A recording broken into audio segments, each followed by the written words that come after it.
11th देखो, 11th में formula लगा लो तो वही वाला। 11th में दे रखा है 2 इंडिपेंडेंट इवेंट्स, तो A and B are independent.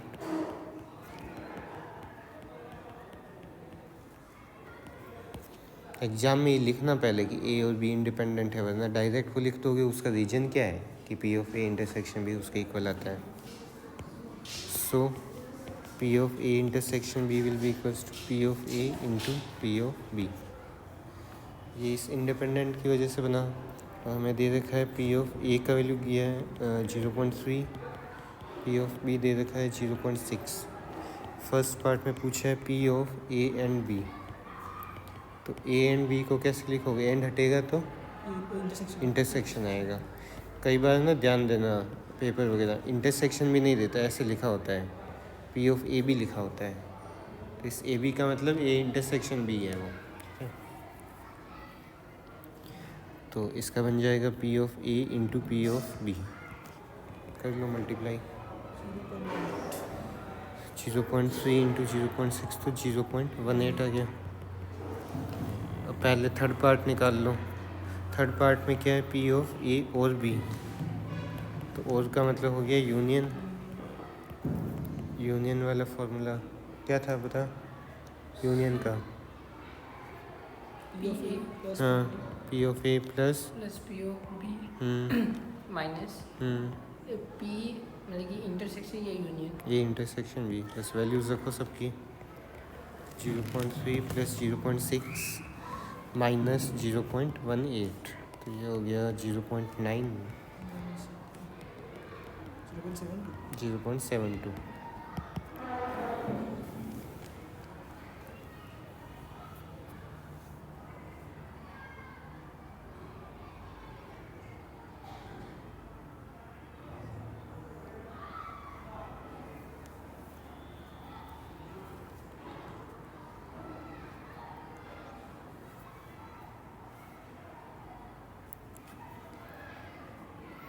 उसके बाद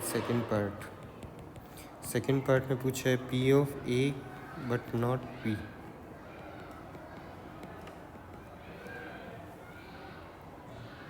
P of A but not B का मतलब होता है ए माइनस बी। इसको A intersection B B complement नहीं कर कॉम्प्लीमेंट सकते। लिखते हैं, लेकिन ए इंटरसेक्शन हाँ ऐसे भी कर सकते हैं। मैं जो बताया था वो भी सही है, ऐसे भी निकाल सकते हो।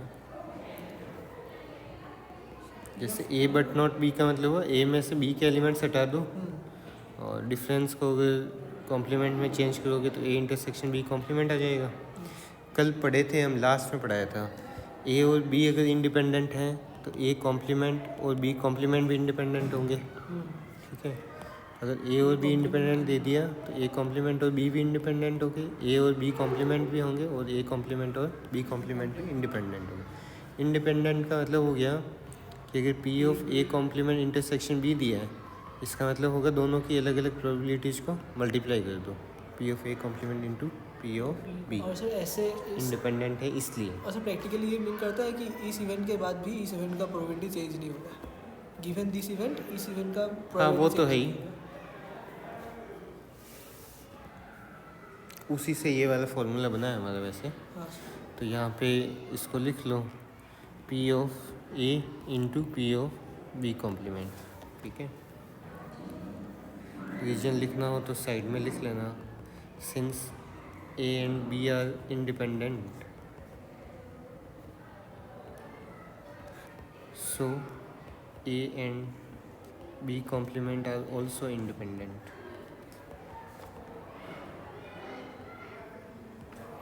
तो दोनों की प्रोबेबिलिटी लिख लो। ए का कितना गिवन है 0.3, बी का 0.6 गिवन है, तो बी कॉम्प्लीमेंट का कितना हो जाएगा? 0.3। क्यों? 0.6 है बी का, तो बी कॉम्प्लीमेंट वन में से माइनस होगा 0.4 सॉरी 0.4। बी कॉम्प्लीमेंट का प्रोबेबिलिटी पूछा था, तो पी ऑफ बी तो है हमारे पास में 0.6, तो कॉम्प्लीमेंट कैसे आता है? वन में से ही तो माइनस होता है, तो 1 माइनस 0.6 0.4, अब मल्टीप्लाई करोगे तो 0.12 आ गया। करो इसको कंप्लीट।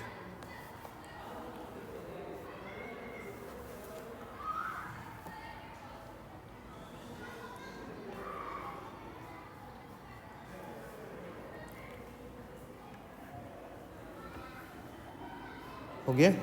चलो नेक्स्ट लास्ट वाला। अच्छा, इसको मैं जैसे बता रहा था क्या लिख सकते थे, P of A intersection B complement को ऐसे लिखा जा सकता था, P of A minus P of A intersection B. कैसे होता है ये है सेट ए, ये set B. A but not B का एक्चुअल मतलब था ए माइनस बी, तो ए में से यही तो एलिमेंट बी के आ रहे थे, तो इस ए में से इसके इन एलिमेंट्स को भी अगर बाहर निकाल दें तो ये सारा पार्ट बच जाएगा। और ये जो पार्ट बाहर निकालने की बात कर रही है एक्चुअल में क्या है, इंटरसेक्शन है। तो एक तरीके से होता तो ये है कि N of A minus B का वैल्यू होगा number of elements in A minus number of elements in intersection. लेकिन अब क्या करेंगे, सभी को टोटल आउटकम से जब डिवाइड करते हैं तो ये फर्स्ट वाला बन जाएगा P of A minus B, ये पी ऑफ ए और ये P of A intersection B. ठीक है, तो ये जैसे डायरेक्ट यूज करो, इसका करते तो कैसे बनता, पी ऑफ ए का वैल्यू कितना था हमारा 0.3 था, और इंटरसेक्शन कितना आया था 0.18 आया था। 0.3 का मतलब 0.30 हो गया। 0.308 में से 0.18 माइनस कर दो, कितना बचेगा। सर कितने से? पी ऑफ ए में से इंटरसेक्शन वाला माइनस करो। हाँ 0.3 से 0. कितना 18 0.12 बचेगा ना। 30 में से 18 गया 12। ये अब पी लिख ले, P of A minus B, तो ये वाला भी आना चाहिए।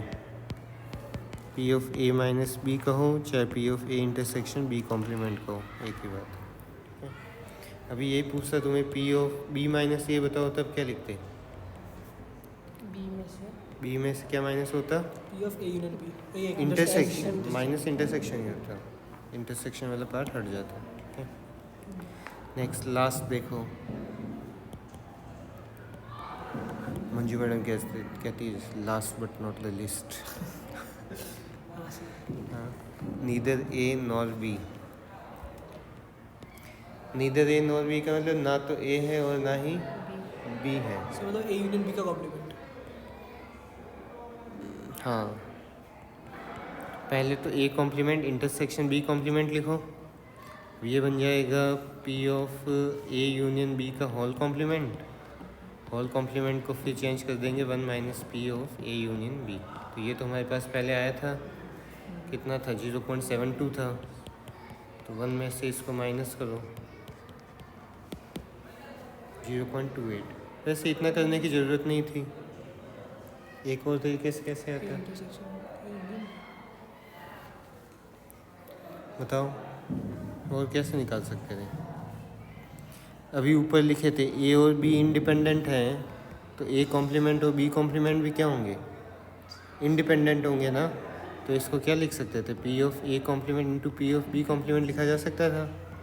पी ऑफ ए का वैल्यू कितना दिया 0.3, तो कॉम्प्लीमेंट का कितना होगा 0.7, और पी ऑफ बी का 0.6 था, तो कॉम्प्लीमेंट का 0.4 मल्टीप्लाई करोगे तो अच्छा जल्दी भी आ सकता है, पर क्या होता है टाइम तो उतना ही लग रहा, ध्यान में रहना चाहिए। So P of A union B का complement is equal to 1 minus P of A union B होता है क्या।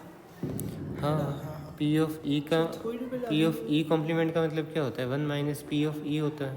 हाँ सर, तो ई की जगह पे अब मैं यहाँ पे ए यूनियन बी लिख देता हूँ, जहाँ ई लिखा था ए यूनियन बी, तो ये भी क्या बन जाएगा ए यूनियन बी। थोड़ी देर पहले भी आपने ये कहीं पे लिखा था ना। हाँ वो बता रहा था अभी पहले, सर, तभी लिखा था। तो शायद से साइन को चेंज कर दिया था, ठीक है नहीं, शायद से मुझे ऐसा लगा। कहाँ लिखा था आपने से 1 माइनस पी ऑफ। अभी वही बता रहा था कि उसको ऐसे लिखेंगे। हाँ सर, हो गया।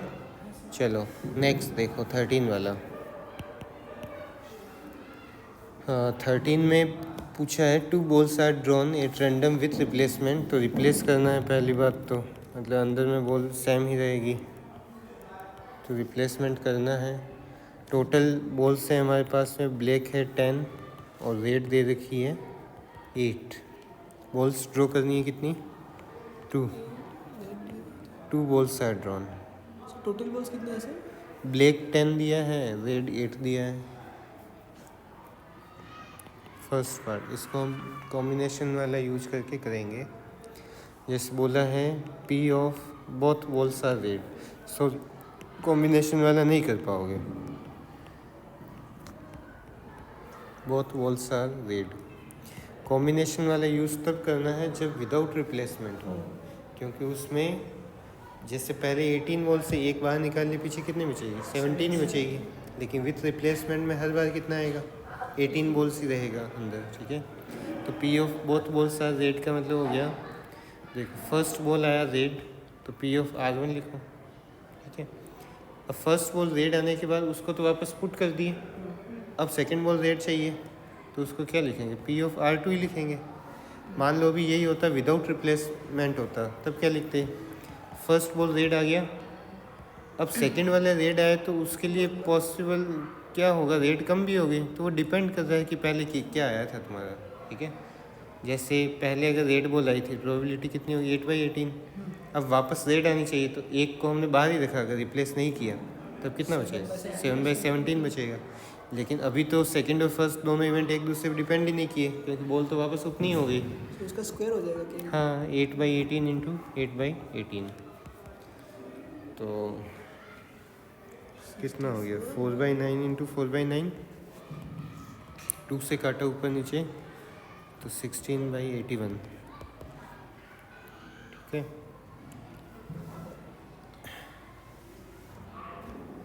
तो अगर रिप्लेसमेंट दे रखा है तो हमारे लिए ऐसे हो गया कि जो इवेंट्स दे रखे होंगे वो आपस में इंडिपेंडेंट है ना। फर्स्ट बॉल क्या है, सेकंड बॉल को उससे फ़र्क नहीं पड़ता। सेकंड पार्ट देखो, सेकंड में कह रहा है P of first ball is black, तो ऐसे लिख लें इसको, B1 लिख लें। B1 का मतलब फर्स्ट, B1 का मतलब हो गया फर्स्ट बॉल ब्लैक, एंड लिखा है, एंड का लगा लो intersection, second ball is red, इसका मतलब R2, 2 किसके लिए है, सेकंड बॉल के लिए, और वो कलर डिनोट कर रहा है। तो अब ये क्या है, इंडिपेंडेंट है कि नहीं इवेंट्स, रिप्लेसमेंट है, इसका मतलब वो डिपेंड नहीं कर रहा है सेकंड बॉल क्या निकाल रहे, तो बस अलग अलग मल्टीप्लाई कर दो, P of B1 into P of R2। P of B1 का मतलब ब्लैक बॉल आनी चाहिए थी, ब्लैक थी 10 तो 10/18, फिर सेकंड पे रेड आना चाहिए था तो रेड 8 थी तो 8/18 बस। तो ये सॉल्व हो जाएगा, कितना बनेगा, 5/9 इंटू 4/9 तो 20/81। ठीक है, ईजी था ये तो। 13 क्या, सॉरी, इसलिए बनी क्योंकि सर क्योंकि रिप्लेसमेंट दिया था इसलिए, रिप्लेसमेंट दिया था। रिप्लेसमेंट नहीं दिया होता तब तो डिपेंडेंट हो जाता, सर रिप्लेसमेंट देता सर मतलब सारे एलिमेंट तब कंडीशनल प्रोबेबिलिटी आती। सर ज़्यादातर ही वो हो जाते थे शायद से, इंडिपेंडेंस हो जाएंगे शायद ज़्यादा चीज़ें अगर रिप्लेसमेंट दिया हो तो। रिप्लेसमेंट दिया है तब तो इंडिपेंडेंट ही हो गए ना, हाँ सर। बॉल निकाला है वापस रख दिया, वापस निकाल, तो वही खेल हो गया वो तो। थर्ड में दे रखा है probability of one of them is black and other is red, इसको कैसे कह सकते हैं, मतलब कि दोनों में से एक बॉल तो ब्लैक है सेकंड रेड है, तो पॉसिबल तो है ना हमारे पास कि फर्स्ट बॉल हमारा ब्लैक आया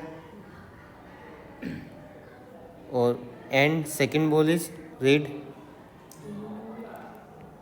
पहले तो इंटरसेक्शन ही आएगा, B1 intersection R2, first ball is black and second ball is red, और क्या पॉसिबल था, first ball is red and second ball is black, तो जहाँ एंड कह रहे वहाँ इंटरसेक्शन लगा दिया। अब ये हमने और किसके लिए लिखा है, दो पॉसिबिलिटी थी तो और को किस में चेंज कर देंगे, यूनियन में। तो नेक्स्ट स्टेप में ये हो गया पी ऑफ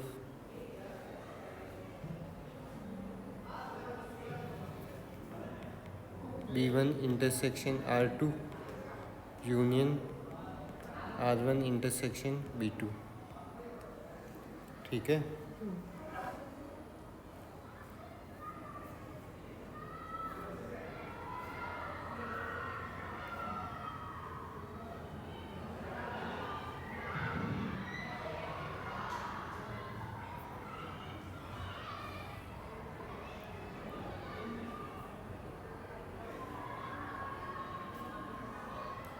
क्या बनेगा इसका, P of B1 intersection R2 union वाला फॉर्मूला क्या होता है, दो सेट्स का होता है, तो P of A union B, P of A plus P of B, अच्छा तो प्लस में P of R1 intersection B2, ठीक है।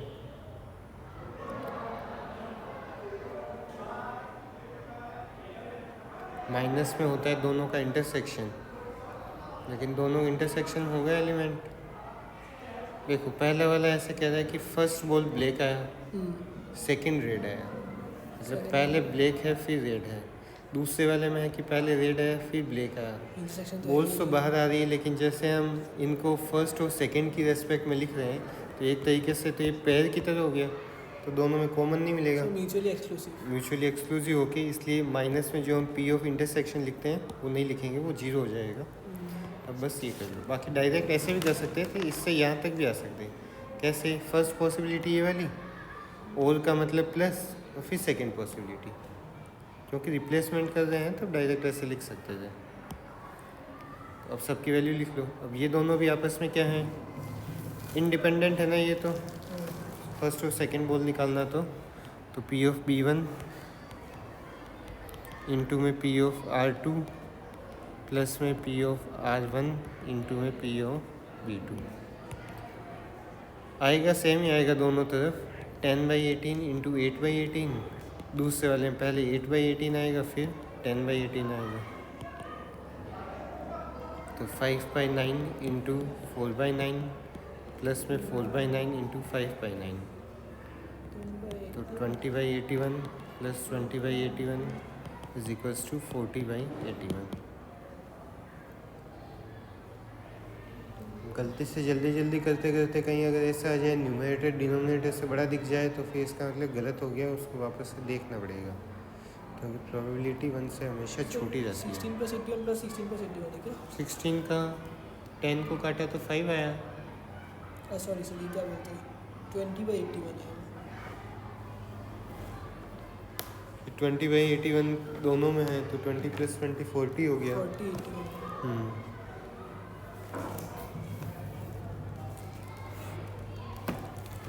15th वाला तो तुम ही करना, 14 वाला मैं बताता, 14 वाला ही बताना था मैंने तो। 14th देखो, 14th में दिया है probability of solving specific problem independently by A and B। तो A का मतलब ऐसे मान लेते हैं, person A solves the problem, पहले ये दो लिखो फिर समझाता वापस। B का मतलब हो गया person B solves the problem. हमने A और B दो इवेंट सपोज कर लिए,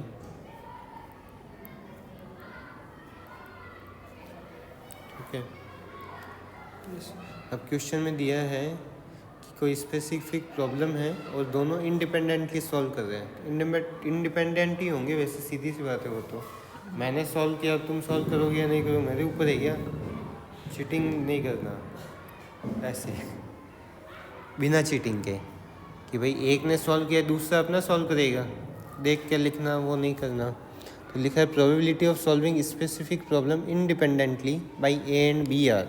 तो A का मतलब हम क्या माने हैं कि A सॉल्व कर लेगा, तो हमें बोला है probability of solving the problem by A and B, इसका मतलब हमें P ऑफ A का वैल्यू दिया है कि probability that A will solve the problem, ये तो दे रखा है 1/2, and probability that B will solve the problem is equals to 1/3। If both try to solve the problem independently, दोनों स्टार्ट करते इंडिपेंडेंट है, तो इंडिपेंडेंटली का मतलब A और B आपस में इंडिपेंडेंट है, तो फिर A कॉम्प्लीमेंट और B कॉम्प्लीमेंट भी इंडिपेंडेंट हो गए जब यूज में आएगा तो, ठीक है। अब फर्स्ट ऑप्शन क्या पूछा देखो, the problem is solve, probability of the problem is solved, ठीक है। अब प्रॉब्लम कब कब सॉल्व हो पाएगी, दोनों में से कोई एक सॉल्व कर ले, ऐसे हो कहने में क्या कहेंगे, या तो A कर लिया या फिर B सॉल्व कर लिया। इंग्लिश में बोलोगे इधर A और B will solve the problem, तो ऐसा तो नहीं है कि एग्जैक्टली एक को ही सॉल्व करना है, दोनों सॉल्व कर ले तो भी ठीक, कोई एक सॉल्व करे तो भी ठीक। इसका मतलब ये क्या हो गया, A यूनियन B हो गया, क्योंकि यूनियन में क्या लेते हैं, दोनों के ही तो एलिमेंट्स लेते हैं, तो तो इसका मतलब यही हो गया, या तो ए सॉल्व कर लेगा, वो नहीं करेगा तो बी कर लेगा, और B दोनों भी करेंगे तब भी ठीक है। अब इसका फॉर्मूला क्या बनेगा, P of A plus P of B minus P of A intersection B. P of A का मतलब 1/2, पी ऑफ बी 1/3, इंटरसेक्शन क्या होगा 1/6। 1/6, क्योंकि ए और बी आपस में क्या है, इंडिपेंडेंट है, तो इसको लिख सकते हैं हम P of A into P of B लिख सकते हैं। तो ये तो हो गया 5/6, 2/3 माइनस में 1/2 इंटू 1/3 कर देंगे तो 5/6 माइनस 1/6, तो ये आ जाएगा 4/6, तो 2/3। तो प्रॉब्लम सॉल्व हो जाएगी। दोनों में से कोई एक कर ले या फिर दोनों कर ले, एक ही बात हुई। इसको ये भी कह सकते हैं probability that at least one will solve, at least कोई एक जना सॉल्व कर देगा तो तो फिर मैंने यूनियन क्यों लिया ऐसे? प्रॉब्लम इज सॉल्व का मतलब यूनियन फ्री से एक बार बोल पाएंगे क्या? प्रॉब्लम इज सॉल्व का मतलब ए यूनियन बी क्यों लिया? प्रॉब्लम सॉल्व होनी चाहिए, तो या तो ए सॉल्व कर ले या फिर बी सॉल्व कर ले, दोनों सॉल्व करे तो भी हमारी प्रॉब्लम तो सॉल्व हो ही रहा है।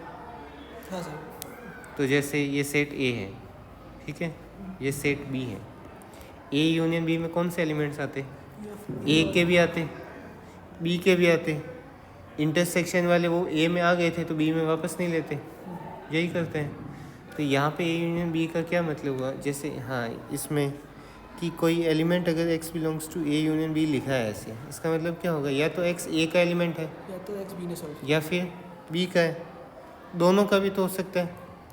ये दोनों वाला एलिमेंट भी तो यूनियन में तो आएगा ही। तो यही तो हम यहाँ पे कह रहे हैं, ए यूनियन बी का क्या मतलब है, प्रॉब्लम सॉल्व होनी चाहिए। सॉल्व होनी चाहिए मतलब ए कर ले चाहे बी कर ले चाहे दोनों सॉल्व कर लेकिन ले, अगर दोनों करे तो वो तो सर माइनस हो रहा है। तो वो तो आगे फॉर्मूला में बनेगा इंटरसेक्शन वाले में। ये क्यों माइनस हुआ, क्योंकि इसमें से किसी ए या बी में से किसी एक में ए इंटरसेक्शन भी ऑलरेडी काउंट हो गया, इसीलिए तो उसको माइनस करते हैं, जैसे वेन डायग्राम में। सर इसको ऐसे भी तो निकाल सकते हैं, ए इंटरसेक्शन बी करके भी। तो वो तो उसका तो मतलब होगा जैसे ऐसे लिखें केवल P of A intersection B, इसका मतलब होगा A has solved the problem, नहीं इसका मतलब हुआ ए ने प्रॉब्लम सॉल्व किया एंड बी ने भी प्रॉब्लम सॉल्व किया, दोनों ने किया। एंड का मतलब यही होता है दोनों ने, इंटरसेक्शन का मतलब एंड। तो ए इंटरसेक्शन बी का मतलब ए ने भी सॉल्व किया बी ने भी सॉल्व किया और दोनों इंडिपेंडेंट हैं, तो P of A into P of B के इक्वल हो जाएगा। लेकिन हमें केस पूछा है कि प्रॉब्लम सॉल्व होनी चाहिए, दोनों ने सॉल्व किया है ज़रूरी नहीं है, कोई एक भी सॉल्व किया तब भी तो सॉल्व हो गया वो, तो इसलिए यूनियन लेते हैं वहाँ पे। क्या ये तो दोनों ने जो सॉल्व किया वो वाला है। तो जो मैं यहाँ लिखा हूँ इक्वल में probability of at least one will solve, at least का मतलब क्या होता है, मिनिमम एक ने सॉल्व कर लिया, तो उसमें मैक्सिमम तो दोनों भी आ गए, तो इसको P of at least one will solve ऐसे भी बोल सकते हैं। सर आपको ना हर क्लास रिकॉर्ड करना चाहिए और डालना चाहिए। हर क्लास में कहाँ पढ़ाते हैं ऐसे? सर नहीं ऐसे यही यूज़ करके पढ़ाते हैं ना। चलो सर अगर ये हुआ ना सर तो फिर कुछ अगर छोटा सा चीज़ सर दिमाग से हट भी जाता है तो हम लोग रिवाइज कर सकते हैं। सर प्राइवेटली ही अगर डाल देंगे तभी चलेगा। सब प्राइवेट ये क्या है। अच्छा नेक्स्ट देखो क्या है सेकंड पार्ट में, P of exactly one of them, इसका मतलब क्या होगा, ए सॉल्व करेगा तो बी नहीं कर पाएगा और बी सॉल्व किया तो ए नहीं कर पाएगा। तो probability of exactly one will solve the problem, ठीक है। हमें जब स्टार्टिंग में कह देता है A and B are independent, तब ए और बी पे कोई ऑपरेशन लगा के हम दो इवेंट्स जो भी बनाएंगे वो सब फिर इंडिपेंडेंट ही होंगे, ठीक है, फिर कोई डिपेंडेंसी वाला नहीं आएगा। तो इसको हम यूनियन वाला ना लिख के इसको डायरेक्ट ऐसे लिखते हैं। पहले तो लिखते हैं कि मान लो ए ने सॉल्व कर दिया, ऐसे कहें ए सॉल्व्ड एंड बी डिडंट, ठीक है। तो ए ने सॉल्व किया इसका मतलब ए हो गया वो, तो एंड का मतलब इंटरसेक्शन, बी नहीं कर पाया तो बी का क्या होगा, कॉम्प्लीमेंट। तो ए इंटरसेक्शन बी कॉम्प्लीमेंट। और का मतलब क्या होता है, ऐसे तो यूनियन, और डायरेक्ट यहाँ प्रोबेबिलिटी में लिखेंगे तो उसका मतलब प्लस। तो और क्या पॉसिबल है, ये एक ए नहीं कर पाया और बी कर लिया, ये क्या आ गया, पीवर डांस आ गया। तो अब ये दोनों आपस में तो इंडिपेंडेंट थे, तो P of A into P of B complement plus में P of A complement into में पी ऑफ बी, आपस में इंडिपेंडेंट होंगे ना दोनों, तो ए और बी इंडिपेंडेंट थे। ठीक है, इनके वैल्यूज़ लिख लो। पी ऑफ ए कितना था 1/2, पी ऑफ बी कॉम्प्लीमेंट 1/3 था, तो कॉम्प्लीमेंट कितना बचेगा 1 - 1/3, 2/3 आ जाएगा। P of A complement 1 - 1/2, P of B दे ही रखा है 1/3, तो 1/2 ये हो गया 2/3 प्लस में 1/2 1/3, तो 1/3 प्लस 1/6, तो एलसीएम लेके करेंगे तो 3/6 आ गया, इसका मतलब 1/2। 1/3 प्लस 1/6 आएगा ना सर, तो 3/6 आएगा। सर 11 वाला बहुत मज़ा लूट रहा है सर आजकल, हम लोग उतना नहीं किया इतना, 11 में कुछ भी नहीं किया। तुम्हें बायो कौन, तुम्हारे तो साइंस, तुम तो ऐसे ही थे 11th में भी, कॉमर्स का तो सर तब सारे टीचर थे, हाँ उनमें बायो का कोई टीचर था, अभी वाले टीचर क्लास में है नहीं, तो क्या करेंगे, मज़े ही करेंगे। सर वो भी है, लेकिन हमें भी नहीं मिला, हमें सर गेम्स ही नहीं मिला 11 से। इसमें एक और बनाए तो क्या बन सकता है, exactly one of them solve. हाँ वो लिख ही लो ऐसे थर्ड पार्ट में, probability both have solve the problem. Both have solve का मतलब क्या हो गया, P of A intersection B, A ने भी सॉल्व किया बी ने भी सॉल्व किया। सर वो इंटरसेक्शन की जगह यूनियन आ जाता है। हाँ तारे ज़मीन पर वाला लिखता है ना उल्टा, वैसे P of A into P of B, sir independent है तो पी ऑफ ए इंटू 1/6 ही आ जाएगा। उसमें बताते वो ए को ऐसे लिखता, बी को ऐसे लिखता। सर वो एग्ज़ाम वाला देखे थे, हाँ एग्ज़ाम वाले देखे थे उसका, कौन सा, सारे जमीन पर। जब एग्ज़ाम लेते हैं तब। हाँ तब तो अच्छा लिखा था, लास्ट में लिखा अच्छा तो। सर नहीं, वो जब क्लास में जब एग्ज़ाम जो होता है ना, तो उसने हाँ क्या नई वाली स्कूल में 3 × 9 ने कैसे, नहीं सर क्लास में वो तो एकदम ऐसा मतलब कि सोचता है कि अर्थ 3 है, फिर जुपिटर 9 है, एक दूसरे में टकरा गया, 3 बच गया तो 3 लिख देता है, और अब पेपरमेंट शीट हाँ ना। चलो आ जा 16th वाला क्वेश्चन देखो, 15 वाला नहीं करवाऊँगा, वो इवेंट्स दे ही रखे हैं, उसको निकाल सकते हैं। 16 वाला भी बस ऐसे ही लिख लेते, पूरा नहीं करेंगे। लिखा है ना, hostel 60% students read Hindi newspaper, तो ये ऐसे हो गया, पी ऑफ एच का मतलब हो गया 60%, 60% का मतलब डेसिमल में क्या हो जाएगा 0.6, डेसिमल में डायरेक्ट हो गया, 100 से डिवाइड हो गया 0.6। 40% रीड इंग्लिश, तो पी ऑफ ई का वैल्यू दे दिया 40%, तो 0.4। फिर दिया 20% रीड बोथ का मतलब सर वो इंटरसेक्शन, तो 20% है, इसका मतलब 0.2। तो मुझे लगता है पहले यूनियन तो ऐसे ही निकाल लो, 3 दे रखे हैं, निकालना ही पड़ेगा उसको, तो पहले ही तो उसको सॉल्व भी कर लो। 0.6 0.4 माइनस 0.2, 0.04 होगा, क्यों 0.24 माइनस 0.2 होगा, 0.6 प्लस 0.4 माइनस 0.2, प्लस होता है। ये प्लस होंगे तो ये तो 1 बन गया, 1 माइनस 0.2 0.8 आ जाएगा। अब कुछ तो पूछा ही होगा ऐसा।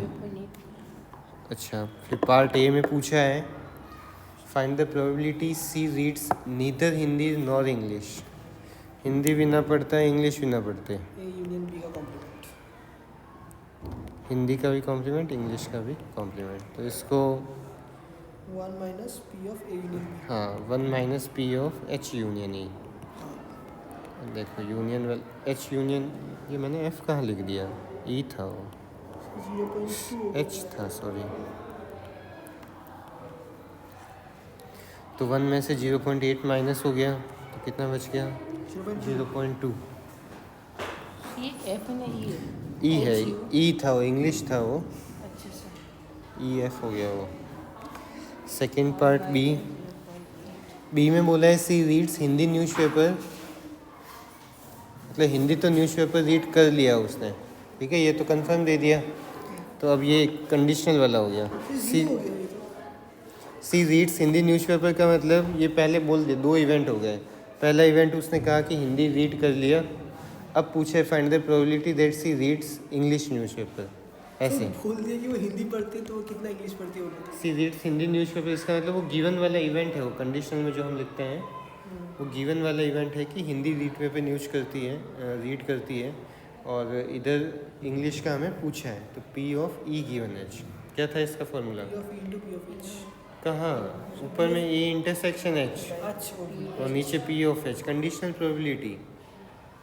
Sir P of E intersection H होता था, नीचे P of H होता था ना। तो ऊपर में ये था 0.2, नीचे 0.6, तो 2/6 होके 1/3 आ जाएगा। अब सी में दे रखा है सी रीड्स इंग्लिश न्यूज़पेपर, इसका मतलब गिवन में क्या होगा इस बार? H given E। ई, हाँ, P of H given E निकालना है हमें। तो वही इस बार इंटरसेक्शन में 0.2 रहेगा, डिवाइड में पी ऑफ ई आएगा, 0.4। तो 0.4, तो 1/2 आ गया, ठीक है।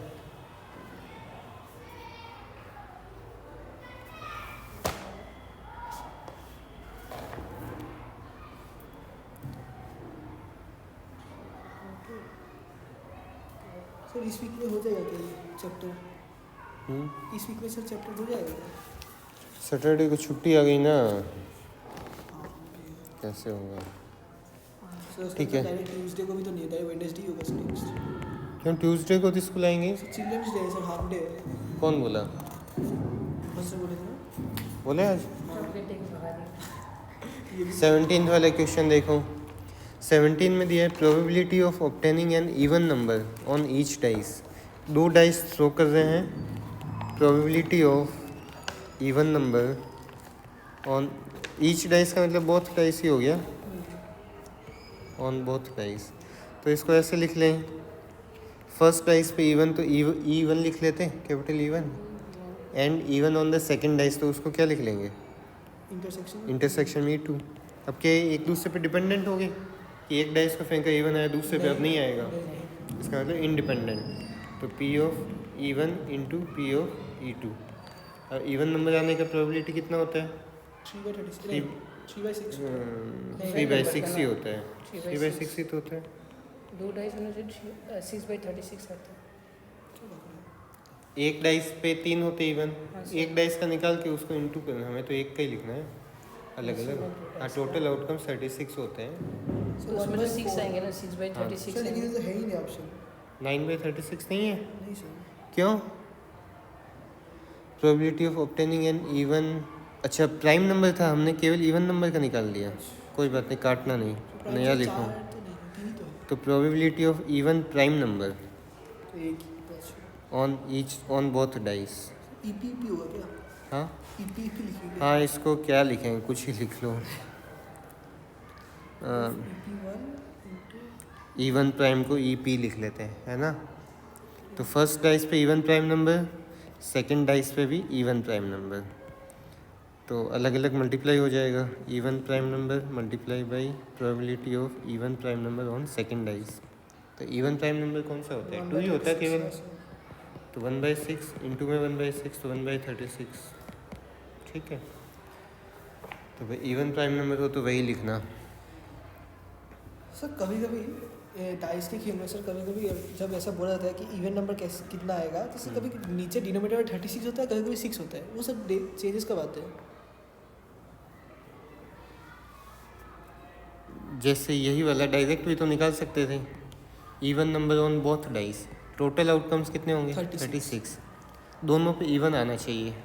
तो इवन कौन कौन से होते हैं? 2 4 6, दूसरे पे 2 4 6, इवन प्राइम। तो हर एक 3 के साथ पेयर बनाएगा, तो टोटल कितने पेयर बनेंगे? 9। तो 9 आउटकम्स हो गए, 9/36 आ गया डायरेक्ट। ये तो अभी हम जो कर रहे थे, हम तो यूज कर रहे हैं इंडिपेंडेंट इवेंट्स क्या होते, मल्टीप्लिकेशन थ्योरम कैसे लगाते, इसलिए हम ऐसे कर रहे हैं। बाकी ये 9/36 निकालना तो पहले सीखें, ठीक है। आ गया समझ में? Yes sir. नेक्स्ट देखो, सर 1 प्राइम नंबर क्यों नहीं है? क्योंकि प्राइम नंबर वो होता है जिसको एक दो फैक्टर होने चाहिए प्राइम नंबर के, One मतलब to दो डिवाइजर होने चाहिए। सुन पहले, प्राइम नंबर के दो डिवाइजर होते हैं, the number itself and one. One के कितने डिवाइजर? 1 ही है सर। एक ही है ना, बस इसलिए नहीं है। तो बेचारा मतलब सब में सिंगल ही रह गया। हाँ, उस वो प्राइम नंबर में नहीं आया। कंपोजिट क्यों नहीं आया? क्योंकि उसके दो फैक्टर नहीं बने। तो neither composite nor prime number. तो उसमें कुछ नाम था। जैसे zero, not even nor odd, even भी नहीं ऑड भी नहीं, जीरो। चलो नेक्स्ट एक्सरसाइज। सर और एक क्वेश्चन था। हाँ। जैसे एक यूट्यूब में आया था सर। हाँ, क्या था? 1 से 1 को डिवाइड करते 1 आता है सर। हाँ, 0 को 0 से डिवाइड करने से 1 क्यों नहीं आता सर? 1 को 1 से डिवाइड करने का मतलब 1 का एक पार्ट किया, ठीक है। 1 का एक पार्ट किया, जैसे 2/2 हुआ, मतलब 2 के 2 पार्ट्स किए तो आधा आधा बटा तो 1 हुआ। अब 0/0 का क्या मतलब हुआ? 0 के 0 पार्ट्स किए, तो पहले तो 0 कुछ था ही नहीं, फिर उसको 0 पार्ट्स में बांटो, तो कैसे बांटोगे? बांट के दिखाओ। क्यों बांट के दिखाओ? डिवीजन पॉसिबल है तो। कुछ नहीं होगा, 0 को 0 लोगों में बांट के दिखाओ, बात करें। उन 0 लोगों को कितना मिलेगा? 0% भी तो नहीं है, आदमी भी तो नहीं तो है। 0%, तो 0 को बांटोगे भी तो कैसे? बांटना भी 0% में, कैसे बांटोगे? बात कोई भाई ऐसे होता कि कोई चीज़ होती 2 पार्ट्स में बांटना होता, डिवाइड कर देते चाकू से। अब 0 को करो डिवाइड। सर कैसे हो? हाँ, तो इसीलिए तो इसको नॉट डिफाइन कह रहे हैं। और इसलिए नॉट डिफाइन किस लिए कह रहे हैं इसको? 0/0 फिर कुछ नहीं निकलेगा, सर सोचते ऐसे ही छोड़ दिया है ना? नहीं, ये क्वेश्चन वो पूछा था द फादर ऑफ मैथ्स का जो था, कौन पूछा? रामा लुसिना। हाँ, तो उसको ऐसे बताया होगा, नहीं बताया? उसने पंडित को पूछा था। हाँ, तो वो उसका टीचर था पागल उस मूवी में, तो वैसे साउथ में वैसे ही पहनते। सर नाम क्या था सर मूवी का? The man who. नहीं, ये जिसका कह रहे हैं वो तो रामानुजन मूवी का है। हाँ सर रामानुजन की मूवी का कुछ नाम था, the man who divided zero ऐसा कुछ। हु नोज इन्फिनिटी, हाँ द मैन। वो तो हॉलीवुड वाली है, ये वाली अलग, ये वाली इंडिया वाली थी। बेस थ्योरम कैसा है देखो, बताता। मतलब कि ऐसा है, इसमें जैसे एग्जाम्पल लेते, एक बेग 1 है, एक बेग 2 है, ठीक है। बेग 1 के अंदर हमने कुछ रेड बॉल्स रखी, मान लो 5, और ब्लैक कलर की बॉल रखी 7। बेग 2 के अंदर हमने रेड कलर की बॉल रखी, मान लो 4, और ब्लैक कलर की बॉल्स रखी इसमें 3, ठीक है। तुम्हें अगर ऐसा कहा जाए कि रेड बॉल आनी चाहिए दोनों बेग में से, पहले कोई एक बॉल निकालनी है तुम्हें दोनों बेग में से टोटल, और वो रेड कलर की आनी चाहिए, इसकी क्या प्रोबेबिलिटी होगी? 9 कितना है? जैसे मैं ऐसे कहूँ पी ऑफ रेड बॉल, ठीक है। कैसे, क्या क्या पॉसिबल? 9/9 इसमें से भी तो आ सकता है, इसमें से भी आ सकता है। नहीं, ऐसे टोटल ऐसे नहीं आएगा। हम स्टेप वाइज जा कैसे रहे? पहले 2 बेग रखें सामने, किसी एक बेग में तो हाथ डालना पड़ेगा, तो उसका मतलब हुआ तुमने इन दोनों में से किसी एक को सेलेक्ट किया पहले, तो बेग 1 या बेग 2, इन दोनों को सेलेक्ट करने के कितने चांसेस हैं? नहीं है। बेग ही 2 है ना, तो कैसे मिला है?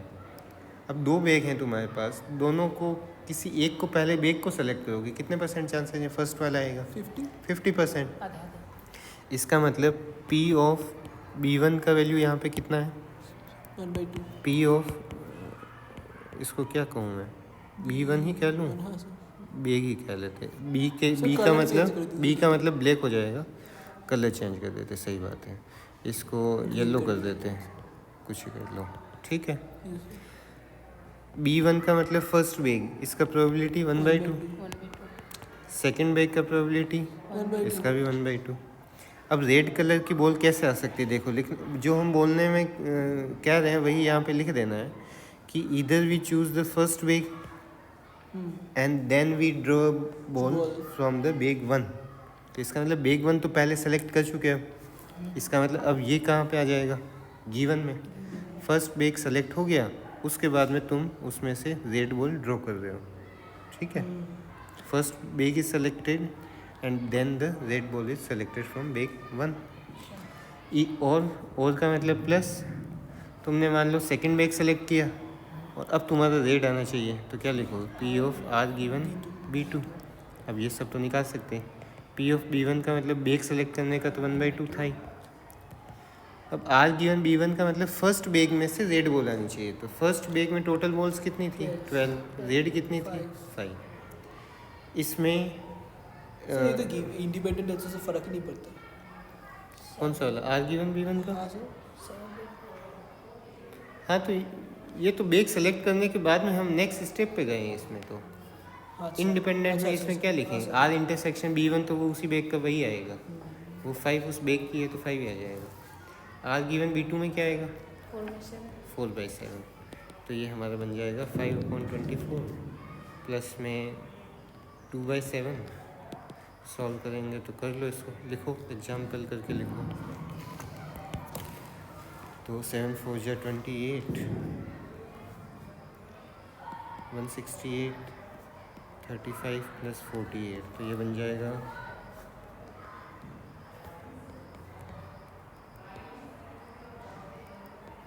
168। ठीक है, अब बेस थ्योरम के लिए हम जाएंगे इसका रिवर्स प्रोसेस। तो बेस थ्योरम ऐसे अलग से टॉपिक नहीं भी होता तो भी नॉर्मली हम कर सकते थे। वो बेचारे ने किसी ने मेहनत की इतनी, तो उसको कहे रख ले भाई नाम तेरा, खुश रहो। ऐसे ज़रूरत उसका है नहीं क्या? अब अभी तो हमने नाम लिखा है यहाँ पे केवल उसका, हाँ सर, कुछ लिखा तो नहीं है। सर मुझे लगा तो यही बेस थ्योरम है। नहीं, ये था मल्टीप्लिकेशन थ्योरम लग रहा है इसमें। ठीक है, अलग अलग इवेंट्स का प्रोबेबिलिटी मल्टीप्लाई वगैरह होगा तो।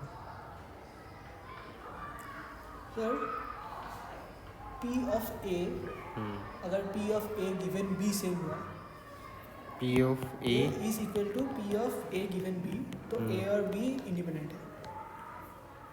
हाँ, क्योंकि वो इंटरसेक्शन, हाँ वो वही तो बात हुई, बी पे डिपेंड नहीं किया वो। जल्दी लिख जल्दी। ये तो हम फर्स्ट केस ले रहे हैं। अब उल्टा क्वेश्चन पूछा। देखो इसमें तो क्या था, बेग 1 और बेग 2 दिया था, तुम्हें कहा था रेड बॉल निकालने का प्रोबेबिलिटी बताओ।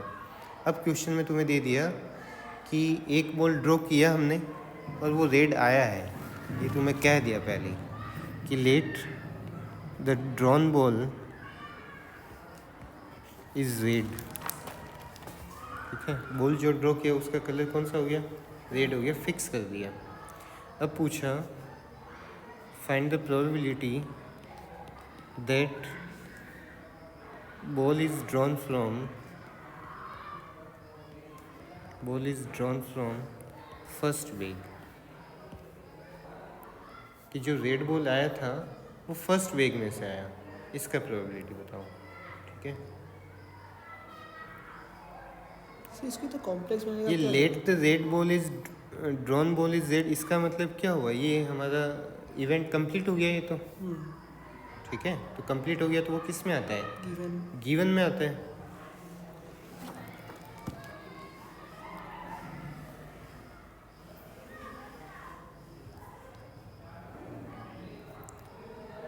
सर इसको इतना कॉम्प्लिकेट करने का ज़रूरत क्या था प्रोबेबिलिटी को? सर 10 तक इतना इजी था। दिमाग दौड़ाओ अपना, बड़े हुए ना तुम, सर नहीं, बड़े हुए तो फिर थोड़ा ज़्यादा पढ़ो। ठीक है, let the drawn ball is red, इसका मतलब ये वाला इवेंट तो गिवन में आएगा तुम्हारा। ठीक है, ये गिवन वाला इवेंट हो गया। अब पूछा है that ball is drawn from the first bag, इसका मतलब फर्स्ट बेग तुमने सेलेक्ट किया था और फिर उसमें से आगे जाके तुमने रेड बॉल निकाला, इसका प्रोबेबिलिटी बताओ। इसका मतलब एक्चुअल में वो तुम्हें ये पूछ रहा है P of B1 given R, यही तो मतलब हुआ। रेड बॉल गिवन हो गया, फर्स्ट बेग में से है P of B1 given R। जैसे P of R given B1 तो बड़ी आसानी से निकाल लिए थे। R गिवन B1 का क्या मतलब था, फर्स्ट बेग लिया और फिर रेड बॉल निकालनी थी तो डायरेक्ट तुम लिख लिए, फर्स्ट वाले में रेड 5 थी। P ऑफ सर पहले वो लेंगे ना, P ऑफ B1। हाँ, इसका इंटरसेक्शन वाला फॉर्मूला लगाएंगे। इसका पहले ये फॉर्मूला लगाओ, P of B1 intersection R, यही तो होगा कंडीशनल प्रोबेबिलिटी का। ऊपर इंटरसेक्शन और नीचे क्या होता है, P of R। P of B1 given R का अब वैल्यू किस फॉर्म में रखना है देखो, वरना मैं नीचे P of B one given R की वैल्यू क्या बनेगी, हमें दे रखा है जब let the red ball is drawn. देखो ध्यान दो, P of R given B one का फॉर्मूला क्या होता है, P of R intersection B one upon में पी ऑफ बी वन, यही होता है। इसको क्रॉस मल्टीप्लाई कर दो तो P of R intersection B one क्या बन जाएगा, P of B one into P of R given B one. हमारे पास पी ऑफ बी वन की वैल्यू है 1/2, इसकी भी वैल्यू हमारे पास थी 5/12, ठीक है। तो देखो ये अभी हमारा न्यूमरेटर में क्या आया, बी वन इंटरसेक्शन आर, ये भी तो आर इंटरसेक्शन बी वन उसी का ही तो वैल्यू है, सेम ही तो है, ये बी वन इंटरसेक्शन आर है, ये आर इंटरसेक्शन बी वन। इसका मतलब हम बी वन इंटरसेक्शन आर की जगह पे ये वाला फॉर्मूला पुट कर सकते हैं न्यूमरेटर में। तो हम क्या लिखेंगे, पी ऑफ, अब थोड़ा सा इसको बनाने की भी कोशिश करो, एक बार मैं लिख देता तो वापस ये आया कैसे। अब देखो कैसे, इसका मतलब क्या था, बी वन इंटरसेक्शन आर का मतलब बेग वन सेलेक्ट हुआ and red ball is drawn. तो इसको ऐसे भी तो जो रीड कर रहे हैं हम, बेग वन इज सेलेक्टेड तो event complete then red ball is selected, तो एक ही बात हुई। So, पहले तो हमने तो यही इंटरसेक्शन किया को था। इस फॉर्म में लिख सकते हैं। सर पी ऑफ रेड में हम लोगों ने फर्स्ट पार्ट में यही किया था। हाँ उसमें इतना ही किए थे, बस रुक गए थे। सर नहीं, प्लस भी किया था, बैक टू का भी किया था। हाँ ये केवल था कि रेड बॉल फर्स्ट वेग में से है, उतना ही बता रहे हैं। अब डिवाइड में जो लिखा है पी ऑफ आर, इस पी ऑफ आर का क्या मतलब है, जो हम पहले निकाले थे यहाँ पे, एक तरीके से ये वाला होता है टोटल प्रोबेबिलिटी। ये यहाँ पे इसका भी अलग टॉपिक दे रखा है, टोटल प्रोबेबिलिटी ऑफ गेटिंग, इसको यहाँ पे लिख लेना, एरो बना के लिख लो इधर साइड में, total probability of getting red ball. भाई रेड बॉल निकालने का टोटल प्रोबेबिलिटी मतलब रेड बॉल कैसे कैसे फाइंड आउट कर सकते हो, फर्स्ट वेग सेलेक्ट किया फिर रेड निकाला, या फिर सेकंड वेग लिया और उसके बाद रेड निकाला, तो इसलिए उसको कह रहे हैं टोटल प्रोबेबिलिटी। अब देखो ऊपर जो हम लिखे थे उसको नहीं देखते, यहाँ पे वापस लिखते हैं, हमें पी ऑफ आर लिखना है यानी रेड का टोटल प्रोबेबिलिटी। तो क्या क्या पॉसिबल है, फर्स्ट वेग सेलेक्ट किया उसके बाद और उसके बाद रेड बॉल आया होगा, तो कट ही जाएगा, नहीं कटेगा। कटेगा नहीं, या फिर सेकंड बॉल सेलेक्ट किया और उसके बाद हमने रेड बॉल निकाला, ठीक है, आया समझ में।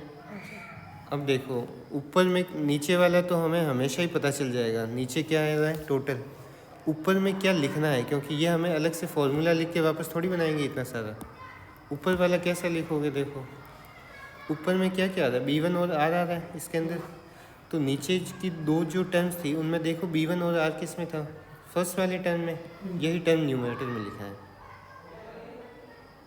यही तो लिखा है न्यूमरेटर में। हाँ अगर तुम्हारे क्वेश्चन में अभी ऐसे होता, पी ऑफ हमें ऐसे निकालना होता, P of B two given R निकालना होता, तो ऊपर में बी टू इंटरसेक्शन आर बनता, और डिवाइड में तो ये सेम ही आता, क्योंकि डिवाइड में तो क्या होता, पी ऑफ आर ही होता, तो इसकी वैल्यू तो वही बन जाती, बी टू इंटरसेक्शन आर है, डिवाइड में P of B one, P of R given B one, plus में पी ऑफ बी टू, और इंटू में P of R given B two.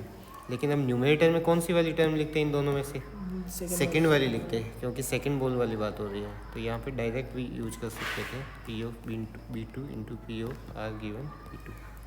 अब इन सब की वैल्यूज़ है हमारे पास में, ठीक है, हम जैसे यही वाला निकाल लेते, हमें वो फाइंड करना था, कोई बात नहीं, नीचे वाला कर लेते हैं।